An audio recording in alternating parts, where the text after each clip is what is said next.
Alright friends, welcome back. In this video I'd like to go ahead and move on to section 2.2 in your textbook, and this is going to be a brief reintroduction to the world of functions. So in this video I want to talk about what a function is, what makes it so special, and why we worry about functions so much in math, how to evaluate them, and then just take a look at a couple of different examples of doing various things with them. So first of all, a quick definition of what a function is. You're going to hear me say in a lot of videos to come that a function is basically just a machine.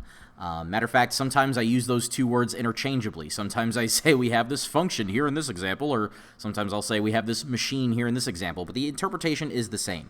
It's some kind of process or some kind of object or machine here, basically, that will take in an input value, it will do something with that input value, and then return some kind of output. Okay, so if you read through the formal definition here, it says it's a relation from a set A to a set B that assigns to each element X in set A exactly one element in set B. Okay, and so again, that is important because in mathematics, we're always interested in getting one exact answer anytime we put forth any one specific question or query, right? Functions are incredibly important for that reason. And again, I like the machine analogy here because you can actually visualize that. The input is typically what we go ahead and let the variable x represent. And notationally, one of the things we'll talk about later is that this f of x right here, that's how we oftentimes represent the output coming out of this machine. Okay, so if this machine's name is f, then I plug in x, and then f of x, function of x, is what gets spit out. Okay, so that set A it was talking about, that's typically what we call the domain. The set B, that's typically what we call the range whenever we dip this into the context of math.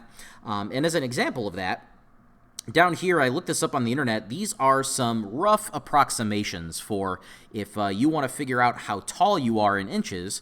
These are rough ways to figure that out depending on what your shoe size is in inches. Okay, so if you're a boy, all you have to do is go ahead and plug in your shoe size in here for X. And if you're a girl, it would be the same thing, but for that other relationship there. Okay, now the thing that makes a function is that we get exactly one unique output out of our machine whenever we plug in a certain input. Okay, so in the context of this shoe size example, it would not make very much sense if I gave this machine my shoe size and then it spat out at me two different heights that I could be, right?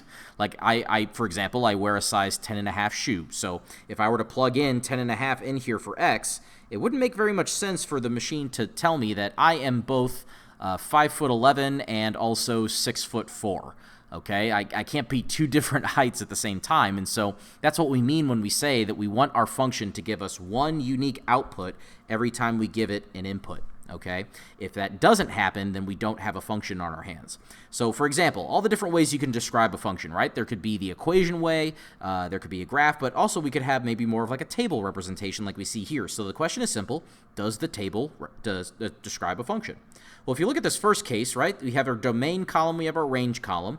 What I want you to notice is that each one of these inputs in the domain is only going to be matched with one unique output in the range. Okay, it's not the case where I have -2 going both to 5 and also to -7. I don't have that, right? So what that's going to mean is that this does represent a function, whereas if we look at this other table over here, this is not going to represent a function. And the reason being is because if I were to go ahead and turn this machine on and feed it a 2, then this is a relation that's going to take 2 and relate it to 1, and also take 2 and relate it to 4 at the same time.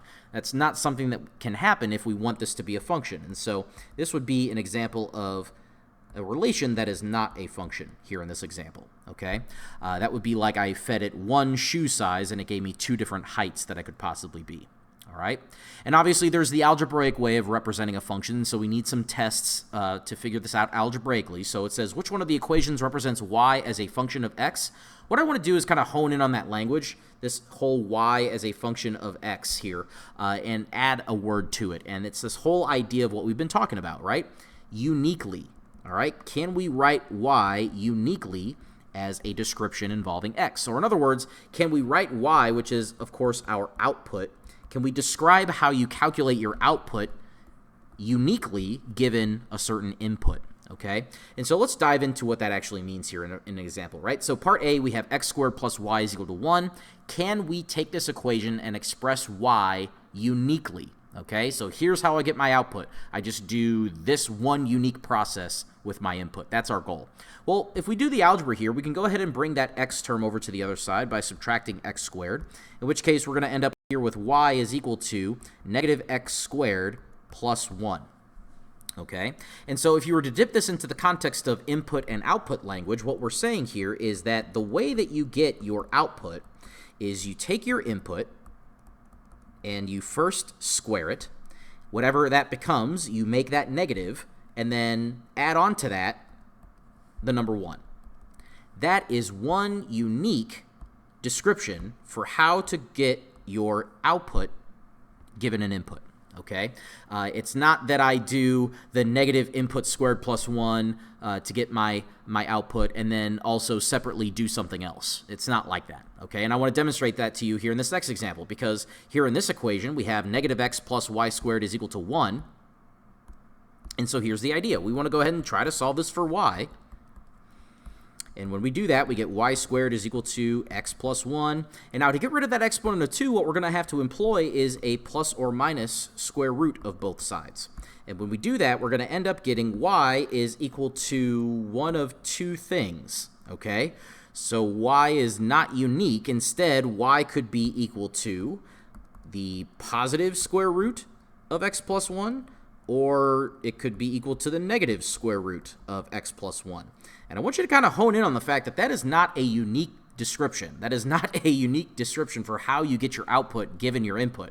Because if I had a single input, I would just go ahead and simply plug it in for x, input plus 1, and then take a positive square root, but then also separately you would have to take that same input and add 1 and then take a negative square root. That would be two different outputs for one input. Okay, and so that would actually fall apart on us here. So whereas this first example, that represented a function, which I'll say over here, this is going to represent a function because we were able to write an output uniquely in terms of the input. This would not be a function over here because we were not able to do that. Okay, so again, it's can you take your algebraic description for your function and rewrite it so that your output is uniquely expressed in terms of your input. A little bit of notation here, stuff you're going to see in textbooks and other online resources and that kind of thing. Your input, like we said before, is typically always written as the variable x, and then the output, of course, is written as what we would read as f of x, okay? And again, that is not times, that's not multiplication. This is just the notation that we use to signify that idea that I had a machine, f, and in that machine I plugged in x, and what it spat out at me was f of x, okay? So I had my input and my output. Okay, so as an equation there, it would look like this. It would look like the output is equal to 10 minus your input squared. Okay, and you notice that I'm using that language every time I see my f of x and my x. I'm saying output and I'm saying input. And if you can get into that habit, I think you're going to have a deeper understanding of how functions are going to work and how the input and the output are related to each other. Okay, so one of the things that we always are interested in doing is doing that process of turning our machine on and putting something into it and seeing what we get back out. So that process is called, of course, evaluating the function, and we do that by, of course, substituting a given value into the equation for x. Okay, so here, when you see something like f of negative 1, the interpretation there, of course, is that negative 1 is your input, and we want to go ahead and figure out what the corresponding output is going to be. Okay, so we're just going to go ahead and take the machine from up top. It's f of x is equal to 10 minus x squared, and we're going to actually apply that, right? So this is going to be equal to 10, which let me try to see if my OneNote will cooperate here with me. Okay, so that is 10 take away your input squared. Okay, a very simple way of thinking about how to evaluate functions is everywhere you see an x, just go ahead and put a blank set of parentheses in place of x. And then that way, inside those parentheses, you can go ahead and put in your input and then figure out what this is going to be. Okay, well, negative 1 squared, that's just simply going to be 1. So this is just 10 minus 1, and that's simply just going to go ahead and be 9. Okay, so if I have an input of negative 1, the corresponding output that I get is 9. Okay, so that does confirm that this is a function, right? That was a single input. I plugged it in. I got a unique output from that. Okay, next it says find f of 0. so same thing. I just want to go ahead and take my machine and feed in the number 0 and then see what I get out of this. Well, same thing. It's 10 minus your input squared. And your input here, of course, is going to be the number 0. And 0 squared is simply just 0, which 10 minus 0, of course, that would simply make 10. And that would be the output corresponding to an input of 0. Okay, so again, whenever we're talking functions, it's always this language of what's the input, plug it into your machine, figure out what the corresponding output would be. We can even plug in inputs that we don't quite know the value of. Okay, later on we're going to get to some functions where we're going to have to be a little bit careful about what we plug in. But for right now, we can go ahead and take this function the way that it's given. According to the function formula here, we're just going to simply take the input. We're going to do 7 minus 3 times the input, and that's how we get our output. Okay, well, what do we want to plug in? Now we just don't want to plug in x. We want to go ahead and plug in this entire expression. But keep in mind that if you go ahead and stick with that thinking that we talked about a second ago, where it's all it has to deal with is just wherever you see an x, go ahead and replace that with an open set of parentheses, then you're going to be able to plug in anything you want. Specifically, we want to plug in this expression right here, x plus 2. So that's what's going to go in here, x plus 2. Which means that's exactly what's going to go in that open set of parentheses right there. So if we're trying to figure out what f of x plus 2 is, we're just simply going to take 7 minus 3 times x plus 2, and then actually do the operations and simplify that down as far as it'll go. Well, negative 3, if I distribute that in, it's going to be simply 7 minus 3x minus 6, and then I got some like terms to combine there. So that's going to be 1 minus 3x. So what that's going to mean is that if my input was an x plus 2, the output that corresponds to that is going to be something that is 1 minus 3x. So what that means for us is that this gives us a really handy way to be able to evaluate further, because if I wanted to plug in something for x, like say 2, that would correspond to an input of 4 that I'm plugging into my original machine. I get to get about it in this way and automatically have a nice formula to go ahead and figure out what the corresponding output would be by just plugging in that same x, okay? So the answer to our problem here, of course, is going to be that 1 minus 3x there. Okay, so that is going to be our solution for that. In this next example, we have f of x is equal to 6 divided by your input squared minus double your input. Then find f of 2, f of negative 2, and then f of x minus 1. Okay, so really quick, let's go ahead and find f of 2 real fast. We're just going to plug that in everywhere we see an x. This is going to be 6 divided by 2 squared minus 2 times 2. And we're going to evaluate that. Well, in the denominator, you got 2 squared, that makes 4, minus 2 times 2, so that's going to make 4. So this is going to be 6 over 4 minus 4, or in other words, 6 over 0, and we instantly run into a problem because we're saying that we are taking 6 divided by 0. And so the conclusion here would be that this is undefined. Sometimes you're going to have functions where they don't accept certain inputs. Sometimes it creates an error in the machine, and our conclusion is just going to have to be undefined there. Okay? If we plug in negative 2, then it works out a little bit differently because we're taking negative 2 squared minus 2 times negative 2 in the denominator. And so, of course, negative 2 squared happens to be 4. Negative 2 times negative 2 is actually going to be positive 4. So instead of subtracting some 4's in the denominator, now we're adding them. We end up with 6 over 8, which we can, of course, reduce to a 3 over 4. And that would be our output for this input of negative 2. Okay? So it's not the case that you could plug in any input that you want. It's going to have to be one of those things that we depend on the operations of the function to go ahead and figure out if we can evaluate that or not.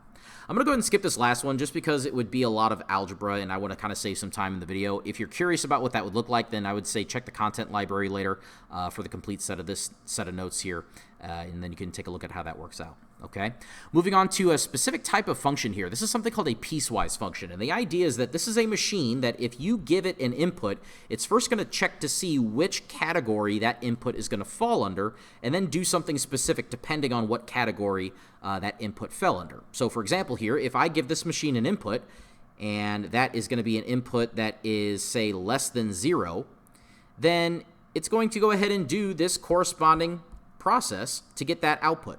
Okay? So if it decides that my input is basically less than 0, or in other words, if my input is negative, this machine is going to take my input and it's going to square it first and then add a 3. That's how it's going to get its output. Whereas, on the other hand, maybe I give this thing an input and it is something that is non-negative. Maybe it's 0, or maybe it's a positive number. If that's the case, then this machine recognizes that first, and then if it does, then it's going to go ahead and apply this process here, where it's simply just going to take my input and then subtract a 5. So that's how piecewise functions work. Over here in this other example here, we have 3 different categories that this function machine is trying to check for. If you give this thing an input, it's going to check to make sure to see if it is less than 2, or maybe your input was between 2 and 4, or maybe it was something that was greater than 4. And then again, depending on what that input is, it's going to do something specific with your input. And even in the case of this middle case, right? So like if you try to give this machine something that's between 2 and 4, it's not going to do anything with that input you gave it. It's just going to check to make sure that it's in between 2 and 4. And then if it is, it's just going to hand you back a 7 as your output. So sometimes your function is going to be built in such a way where your output is going to get created by doing nothing with your input and just do give you back a 7 like that. So we can answer questions like this where we're evaluating piecewise functions in this way. We're just going to have to figure out which category our input would lie under and then do the corresponding thing with the input to get our output. So let's do all 3 of these here. So if I do f of -1, that is something that, of course, is negative, which means that I'm going to be using this first process to figure out what my output is. So that's going to be take my input and square it and then add a 3. Okay? If I plug in a 0, well, that is something that is non-negative, so it's going to do that second process where it takes my input and subtracts a 5. In the case of f of +1, that is also a non-negative number, and so it's just going to take that input and then take away a 5 real quick. So nothing to it now but to just go ahead and plug in these input values and figure out what these outputs are going to be.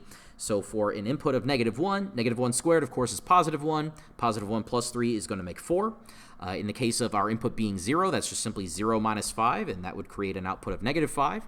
And then finally, for an input of +1, we would just simply take 1 minus 5, and that's going to give us -4 here. So we can evaluate piecewise functions by first, again, making sure that we know which category our inputs and outputs are falling under.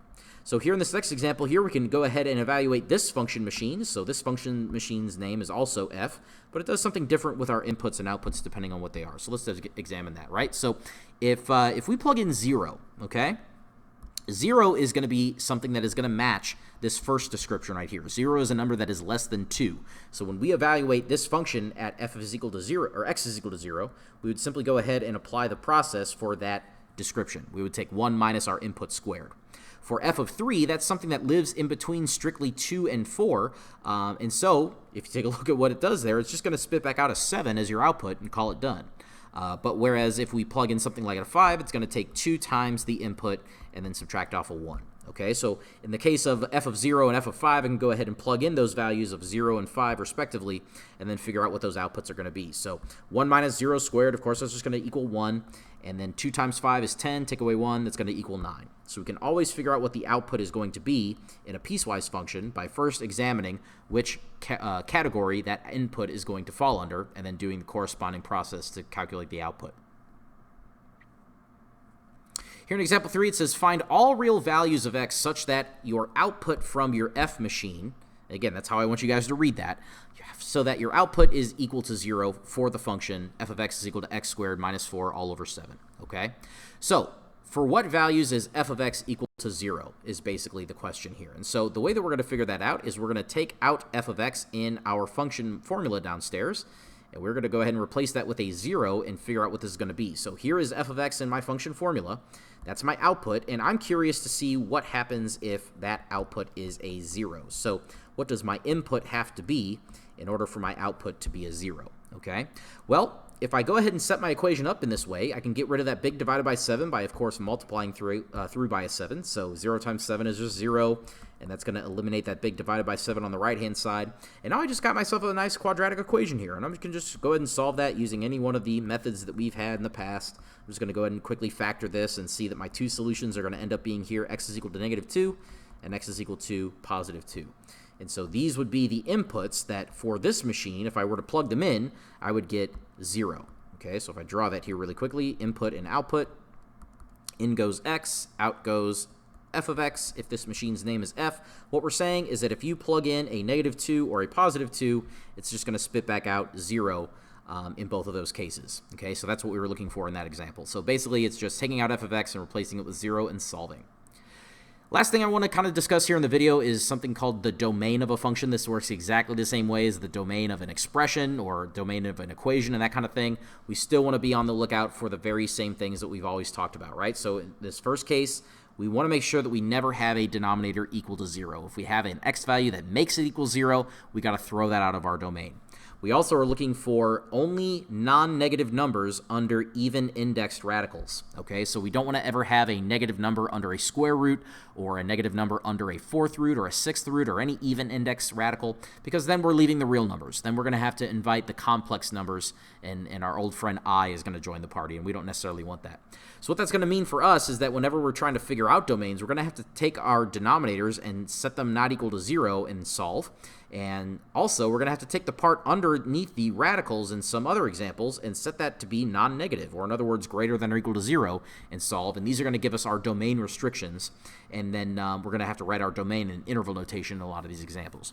The lucky thing for us is that if it's any other function, right, anything at all, if it does not have a denominator and it does not have an even indexed radical, then we don't have to worry about any of this, and we could just go ahead and conclude that our domain is just all real numbers, okay? So that's going to be pretty handy. So if we ever notice that we don't have a denominator or we don't have a square root or an even indexed root, that we could just say all real numbers. For example, part C here in number 4, I don't see any denominators, I don't see any even indexed radicals, so I'm just going to go ahead and say the open interval from negative infinity to positive infinity, or in other words, all real numbers simply. But if I take a look at some of these other examples here, I notice in part A that we have a denominator, okay? So that's a 9 minus y, and so pretty obviously here I think one of the things that y is not allowed to be equal to is 9, because that would make the denominator equal to 0, okay? And so if we were to go ahead and figure out the interval notation for that, we've talked about this in a previous video, but that would just simply look like the interval from negative infinity all the way to our problem value, and we're going to unite that with the open interval from our problem value all the way out to positive infinity. Again, just kind of signifying that we can plug in any number that we want for y as long as it's not positive 9. In this next example, part B here, we have this part underneath the square root, and what we simply just want to go ahead and say here is that this is something that is not allowed to be negative. So we're going to go ahead and say that x plus 3, the part under the root, that is going to have to be something that is strictly positive or equal to 0, okay? And if, of course, we go ahead and solve this, we get x is greater than or equal to negative 3. And if we were to write that in our interval notation, that would be negative 3 is where my list starts. I'm going to put a bracket around that because I could have the or equal to negative 3 there. And then this just goes all the way out to positive infinity because we want everything greater than it. So that would be our domain there in that example. Really quickly, we'll take a look at some other domains here of some other types of functions, and then we'll call it a video. So find the domains of these. So h of t, right? It looks like I have a couple of denominators here in this example. So I've got a t in a denominator, and I have t plus 1 in a denominator. Separately, we're going to have to say, since these are denominators, that they are not allowed to equal 0. So t cannot be equal to 0, and t plus 1 also cannot be equal to 0, in which case, if you were to solve that, t is not allowed to equal negative 1, okay? And again, in order to write the interval notation, sometimes it's a little bit easier if you go through and draw yourself a quick number line to kind of help you make some sense out of what this would look like whenever you write it out. So I'm going to go ahead and do that just like this. I'm going to go ahead and mark my problem values here, negative 1 and 0. And then if I were to go ahead and create a quick sketch of this, then what I would want to go ahead and signify is that I cannot equal negative 1 or 0. So I'm going to put some open dots on those values, and then everything else on the number line, that would get shaded here because these are all acceptable things to plug in for t in this example. So what would that look like? This goes all the way out to negative infinity. This goes all the way out to positive infinity. So that would look like the open interval from negative infinity all the way to our first problem value, which is negative 1. I'm going to unite that with everything between negative 1 and 0, so I can write that down by saying negative 1 to 0, and then unite that with the open interval from 0 all the way out to positive infinity. And there would be my domain very simply for that example, okay? On this next example here, again, we have both a denominator and we have a part that's underneath an even radical. So we're going to have to go ahead and entertain both possibilities there, right? So this part underneath the radical, that's y plus 5. Down here, I'm going to say that that part under the radical, that is not something that is allowed to be negative, so it has to be positive or equal to 0. And if you solve that inequality, you're going to get y is greater than or equal to negative 5.